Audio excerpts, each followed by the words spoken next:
Brian, you started on a story that was simply about hospital thefts, but then you started digging into some basic information, and it turns out that story took a twist. Tell me about Yeah, that. so we really set out to answer three basic questions. You know, how often do thefts occur at hospitals?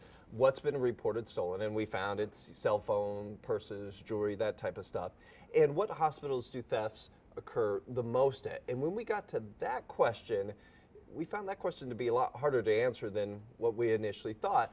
And that's because we discovered at 26 of the largest 50 hospitals here in North Texas, they are policed by private police departments through the hospital. So we're talking about every hospital that is run by Baylor Scott & White, Texas Health, and Methodist Hospital. And so when we ask these police departments, and these are actual police departments, not security teams, these are police departments with commissioned police officers, when we asked them for their theft reports, the hospitals told us, no, we are not subject to the state's open record laws like any other police department would, and so we don't need to hand over those records. To be clear, this is not some sort of security detail. These are people with guns and badges.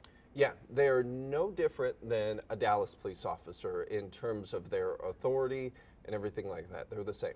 So what did these hospitals say when you were asking for these theft reports? Well, I think initially, honestly, I think they were a little surprised that I was even asking, and I don't think they get a lot of these requests. That's interesting. And so initially it was, we'll get back to you, and then after consulting with attorneys, the second, third call was from their attorneys or messages from their attorneys, and they basically said, hey, we looked into this, and according to the law, we're not subject to open records requests, and so we don't have to give you all this information that you requested.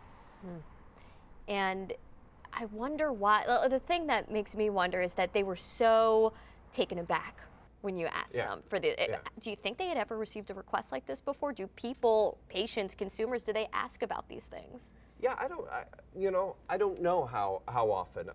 I know at least the people that we initially talked to, a lot of them said they don't receive a lot of requests. I think they probably do some, but it's not something that's all that common. So in theory, there could be hundreds of thefts reported at these hospitals, but we really don't know the extent of what's going on. Yeah, there could be hundreds, there could be none. We just don't know. In theory. Now, we do know there are probably some, based upon a couple different things. You know, every other hospital that we requested, and we requested through the police departments that are kind of run not run the hospitals, but the police departments that police those hospitals, and like Parkland, because they are a county hospital, they have their own police department, but because they are a county hospital, they gave us their records. And we know that there are thefts basically that occur at all hospitals. But we also have a lot of viewers that told us that these particular hospitals run by private hospital police departments, that they've had, some issues with thefts. Robert Phillips wrote in and told us that his wife's purse was stolen when she was in the ICU. Thefts racked up $20,000 on a credit card.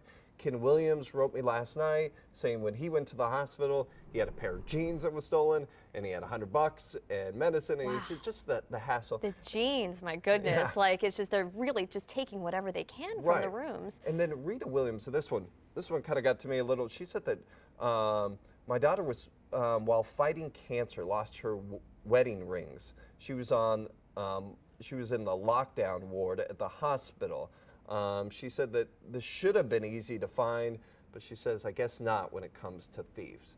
And so, and I think, and Doug really hit on this, I think last night too, in our stories, that, these people are down kind of, they're struggling, they're fighting cancer.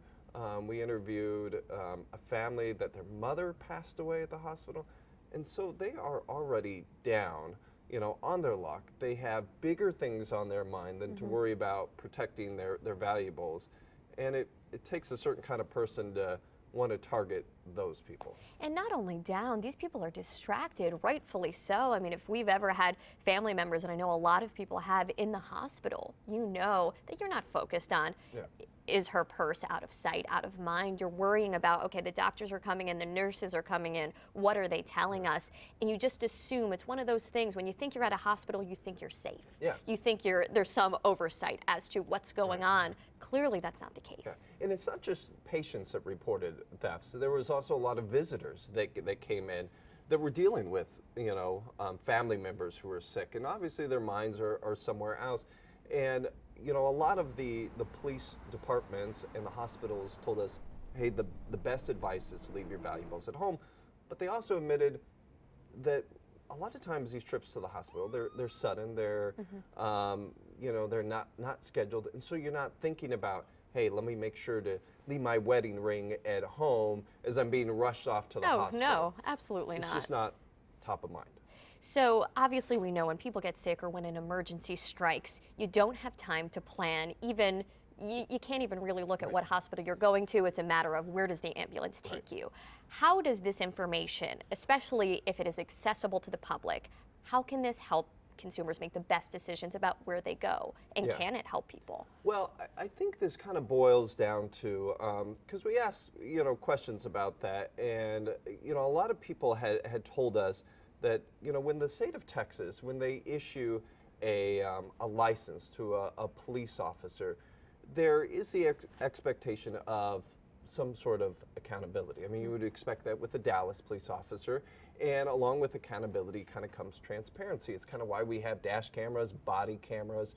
And so a lot of people say, well, if we're giving them the same authority, these private hospital police departments, as the 2,000 other police departments, shouldn't they follow the same transparency rules? And I think that's really the question that, a lot of people have.